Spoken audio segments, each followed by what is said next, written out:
Does everyone have issues from their parents? Pretty much, yes. Is Pearl related to Maxine from X? Nope. Have you ever seen a prequel or sequel come so soon after the first one? I see what you did there, and I refuse to be crude on the intro. All this and more on Gory Storytime. Warning. Gory Storytime is a horror movie review show by a son and his dad who thought that letting his 5-year-old watch scary movies was acceptable. If you are offended by horror or talk about blood and gore by a child, or if you don't want horror movies from the 60s through today spoiled, then there is a remote stuck in your couch cushion next to potato chip crumbs. Use it. And of course, parental discretion is advised. Why? You didn't use any. Shut up and start the show.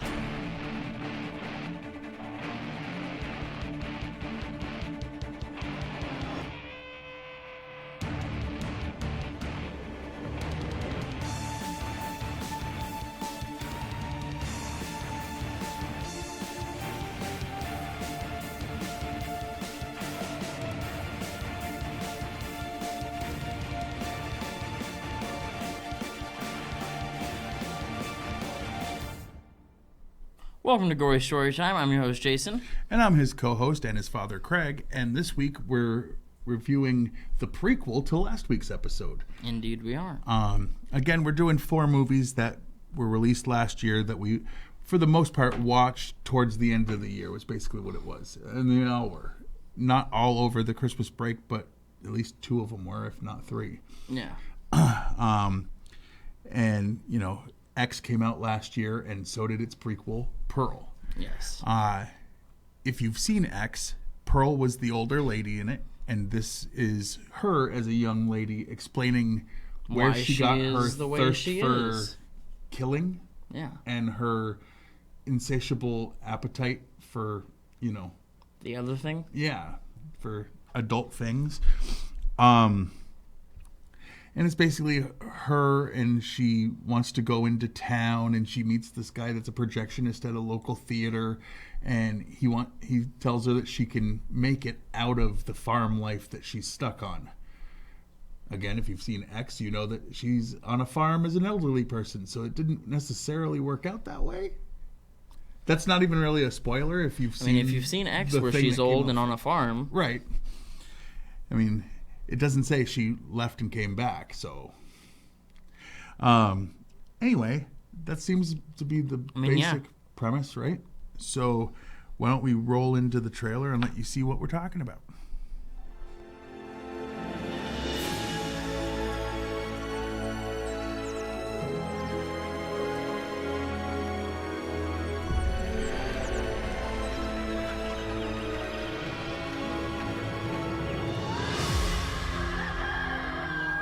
Please, Lord, make me the biggest star the world has ever known, so that I'll make it far, far away from this place. Now, caring for your family during these times is admirable. But you only get one take at this life. If only they would just die. Pardon? Nothing.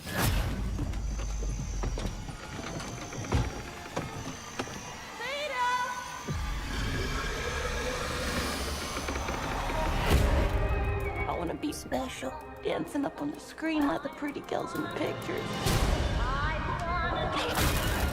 I will not let you leave this farm again.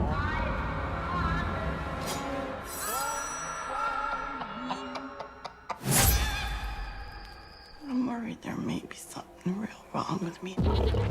Rumor has it they only take one gal per town.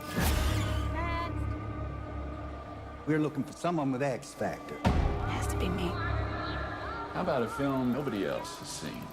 Is it legal? Will be eventually.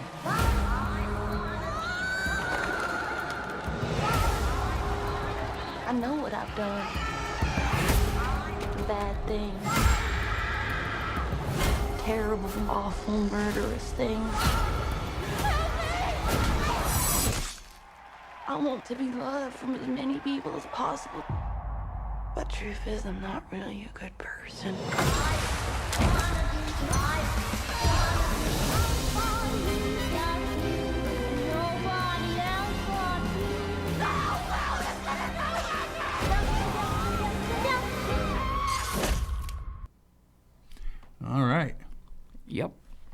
Anything else you want to say before we get into the show itself? As far Go as, watch it. Yeah, like Before we do all of the behind the scenes and tell you all the ins and outs of this movie and spoil everything for you, it's not a lot of spoilers, but go spoil it for yourself by watching the movie first. that's not really spoiling. Yeah, it is. You want them to spoil our show by knowing stuff already? Yes. No, that's not how it works, because this is behind the scenes. It's not the stuff that's on the screen anyway. Well, some of it is. It just explains some of it. But before we get into the behind the scenes information that he was just speaking about, Yes. we have to tell you why we're really here. See, it turns out, while we are actually horror fans, and we do like watching and reviewing horror movies, that was just an excuse to sell out and let big corporations back up a truck full of, this time it was wooden dimes, which was weird. Wooden dimes? Yeah, I've heard of wooden nickels. I didn't even know they made dimes. But I mean, yes, wooden dimes. I'm not confused by that at all. I mean, I try to say a different thing each time, and, why wooden nickels when you can have wooden dimes that worth twice as much? Anyway, and then, we then sell ourselves here on the internet for those who, would purchase these things, and that's how we make our living. Because, we are obviously rolling in it. The problem with you doing that, like I would be wearing the same thing. I'd just be wearing more of it. No, what you would be wearing is one that wasn't, worn out No. and stepped on. No, I'd wear this one. Anyway, this week, we made all sorts of money for the Big corporations. piles of yes. For flammable advertising coins. these wonderful things that actually exist. Gory Story Time is brought to you by Psychos, the cereal for psychopaths. While Psychos tastes like another well-known oat cereal, they don't have just the benefits you would expect from a bowl of regular bland cereal. No. Psychos also have a mix of benzodiazepine and thorazine to calm your raging violent streaks. Part of a complete breakfast. Wow, I'm sold. And by Thought Stalls, the adults only doll line. Unlike children's toys, these figures are anatomically correct. Collect all the thoughts. We have Cindy with an S, Betty Jane, aka BJ, Ivana Gitsum, and many more. And coming soon, Studs, the male doll's version of Thoughts. Look for them at your local adult shop. There's nothing quite as hot as when a stud finds himself a thought. Anyway. All right. Now, let's get into the meat and beef of the show. Or as I like to call it, the meat and beef of the show. Because, what he likes is meat and beef, which goes with the plot of this movie, actually, because he's a lot more like Pearl than I ever realized. Anyway, you want to go first? You want me Sure. to? Go ahead. Pearl's climactic monologue goes for 7 minutes and 57 seconds, consists of 17 shots, and the last shot goes for 5 minutes and 36 seconds. Tandy Wright, who plays Pearl's mother, was the intimacy coordinator on X and was offered the role of Ruth as the shoot on the first film was wrapping up. According to Ty West, she learned German for the role and in a hurry, becoming so convincing with her accent she fooled 2 German members of the crew. Wow.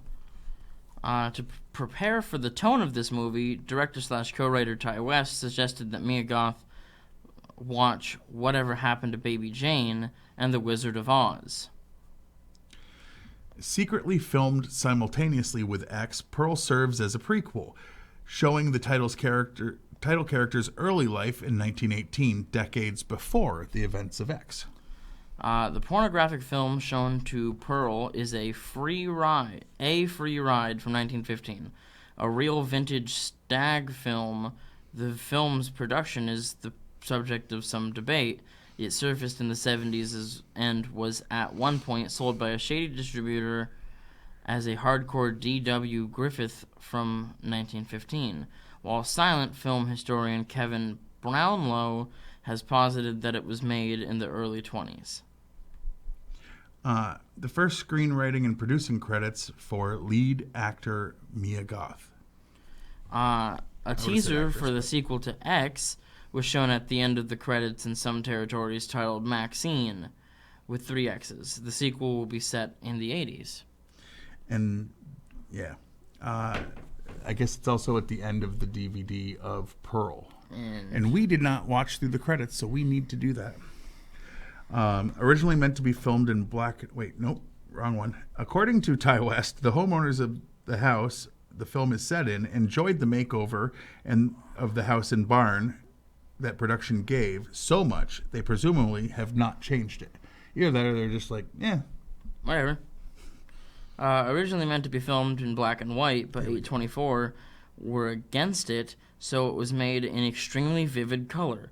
Mia Goth claims another reason for the switch from black and white to bright colors was that the team felt like films being made in that way had white to bright colors.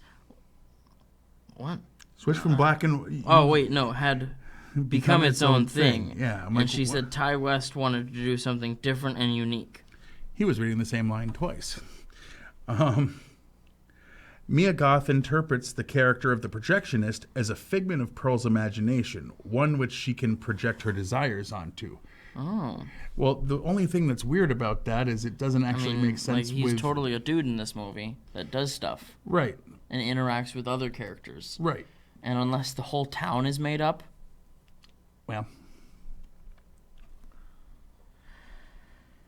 Due to various bootlegged clips of the film surfacing online, A24 had taken it upon themselves to simply post these short clips on their TikTok account, most notably Pearl's argument with the projectionist and Pearl wailing, "I'm a star," upon rejection at the audition. The screenplay spawned from Mia Goth and Ty West doing character prep for the older version of Pearl scene in X, which had become a full-length script.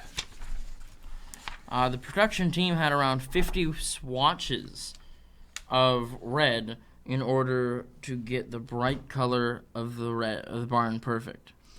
Pearl's alligator is named Theda after Theda Bara, who was an American silent film actress and one of cinema's earliest sex symbols. Viewers may notice a poster of Theda Bara displayed on the exterior of the picture house that Pearl regularly frequents. Picture house, theater. Theater, right. Online fans of the film often lovingly call it Joker for girls because of how some of the female fans find Pearl relatable, similarly to how male fans of the 2019 film relate to the titular character. I kind of see what they're saying. This is... And that writer? would explain why she was imagining the...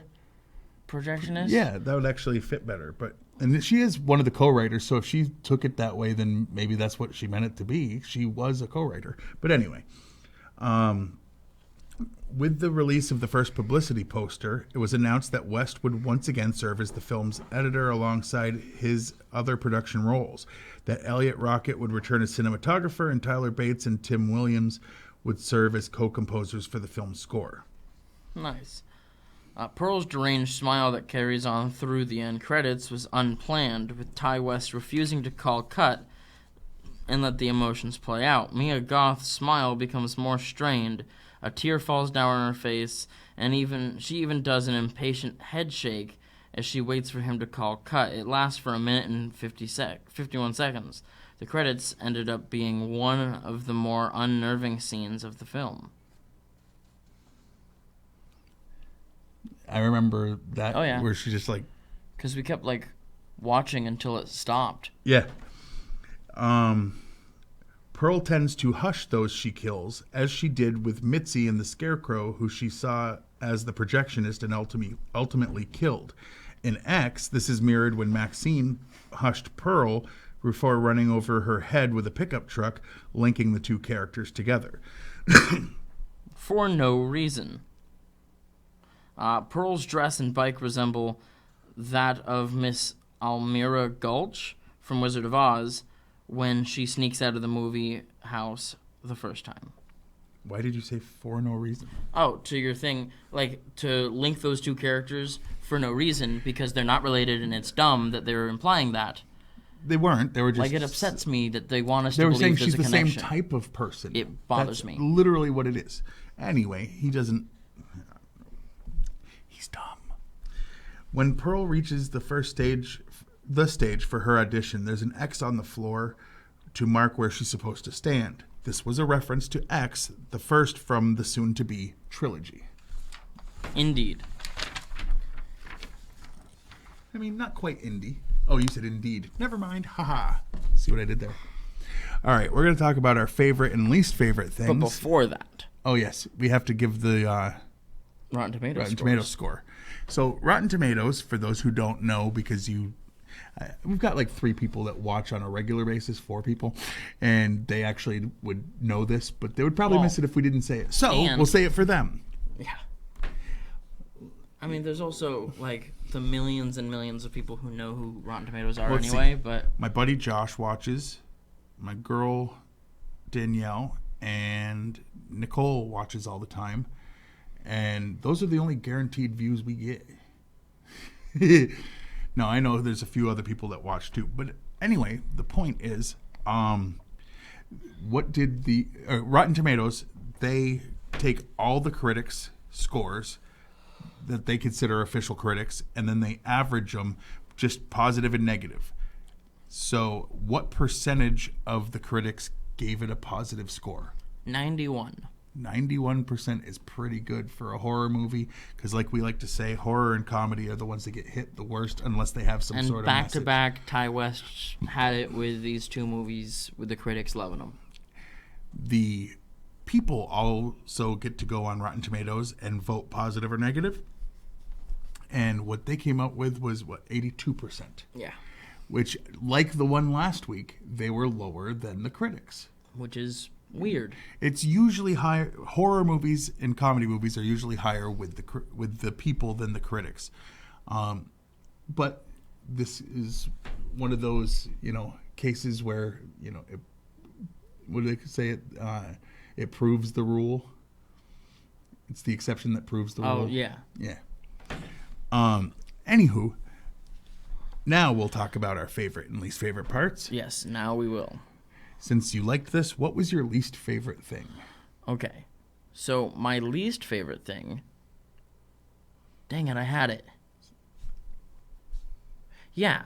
Thank you. Thank you. I even said it earlier. So, it shows it a little bit in the trailer, but she finds a scarecrow and does things to it. Adult things. Things I didn't need to be in this movie. Mm.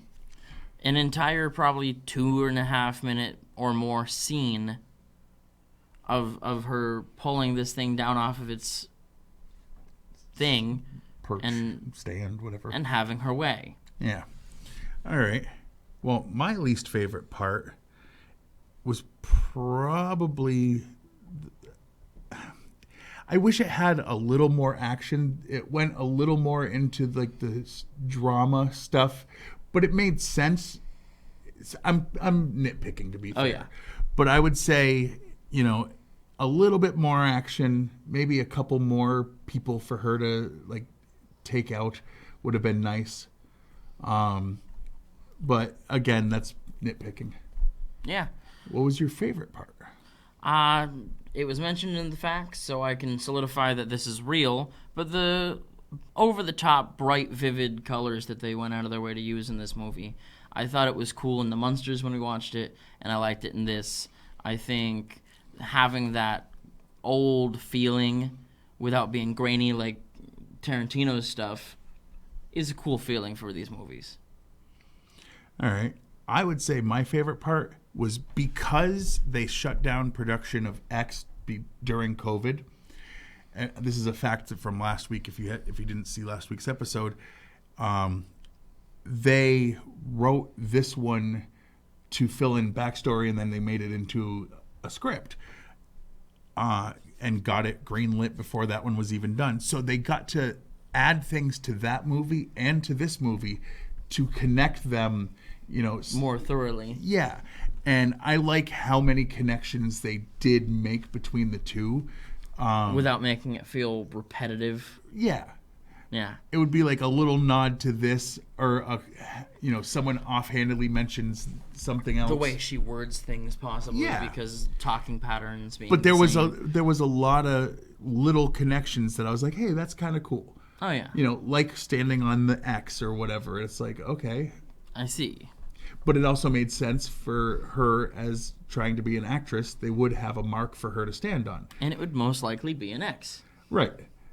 No, so it makes sense all on around. Its own, and it ties in when you see them together. Oh, yeah. And I like that. You don't have to watch both to understand both, but I suggest they you do. become more entertaining. On a scale of 1 to 10, how do you rate Pearl? I think I gave the last one a 9 or a 9.5. You did. I'm going to give this an 8.5 only because it's not quite as good as the first one, but it's dang good. I'm going to go with an 8, which I think was what I gave the last one. It's dang good, like you said.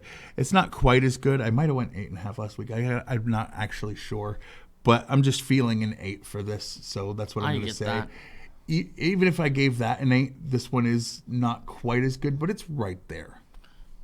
Yeah. It's right there. And we're not going to do 7.9, so just listen up. All right. Yeah.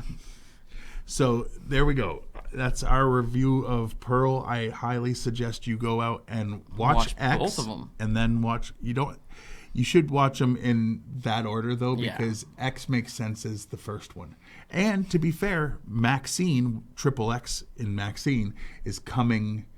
Hopefully shortly. I could only assume. They were able to write that, and they're working on it and getting ready to. They've started filming, right? They've already started filming. Yeah, so I'm looking forward to that, to be honest.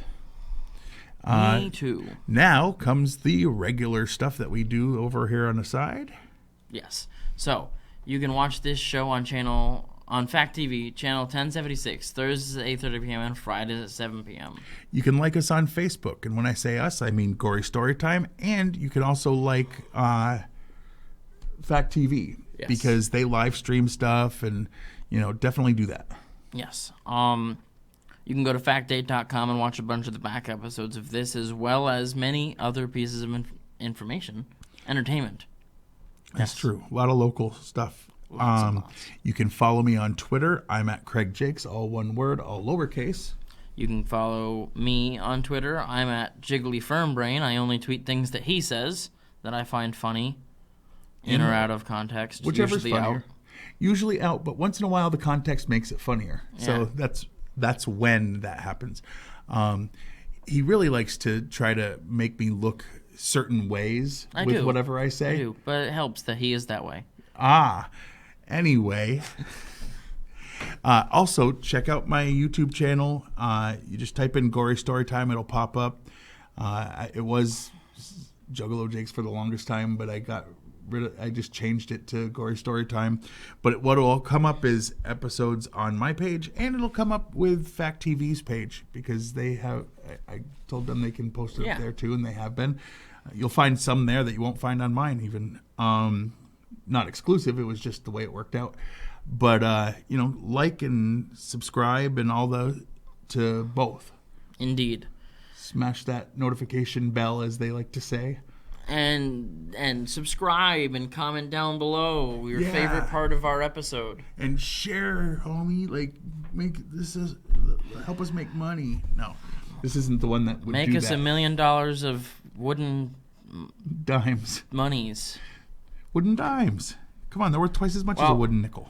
Next week, we'll be back with our last of our 4 2022 releases. And then we're going to come up with a series of 4 of a different topic, basically. And maybe we'll do a couple in between. Who knows? Until then, I've been your host, Jason. I'm his co-host and father, Craig. And sweet dreams.